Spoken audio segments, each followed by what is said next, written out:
ज्योती गायकवाड आपल्या बरोबर आहेत. ते धारावी मधनं तुम्ही आमदार आहात. धारावीच्या संदर्भात तुम्ही अडानीचा विरोध करताय. 14 कोटी चौरस फूट मुंबईकरांचा विश्वासघात म्हणून. खरं तर अडानींच्या संदर्भात अनेक आंदोलनं झाली, परंतु अजून देखील अडानींना मुंबईमधील मोठमोठे प्रकल्प दिले जातात. नक्कीच, कारण सांगितलं मी, मित्रत्वाचं नातं एवढं प्रेमाचं आहे की त्यांना दुसरं काही दिसत नाही, महाराष्ट्राची जनता दिसत नाही. तुमचा एवढा काय म्हणतात त्याला आर्थिक बोजा आहे, तुम्ही कर्जाच्या खाईत आहात, पण तरी त्या अदानीला तुम्ही 10 ते 25% रेडी रेकनरनी मुंबईसारखी जमीन देताय. हा किती अन्याय आहे मुंबईच्या लोकांवर, महाराष्ट्राच्या लोकांवर.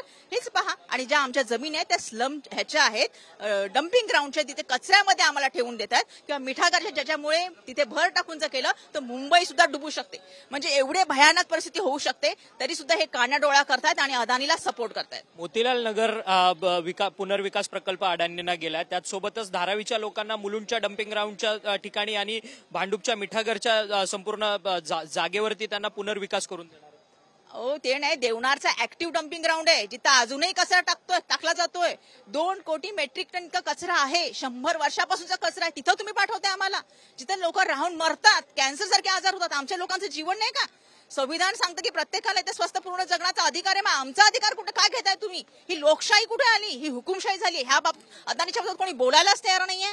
एकीकडे मुख्यमंत्री अडानींना भेट देतात आणि दुसरीकडे मात्र सभागृहात विरोधकांना बोलून देत नाही, असा आरोप. नक्कीच, आम्ही काही बोलायच्याकडे लक्ष दिलं जात नाही.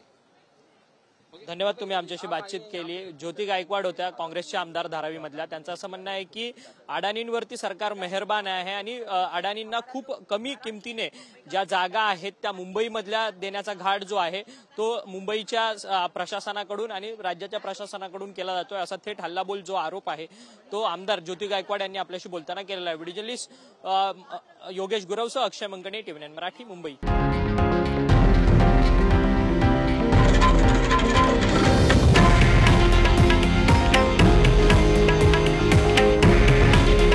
हे आहे देशातील नंबर 1 न्यूज नेटवर्क आणि आपण पाहत आहात TV9 मराठी. काळजी तुमची, हित महाराष्ट्राचं.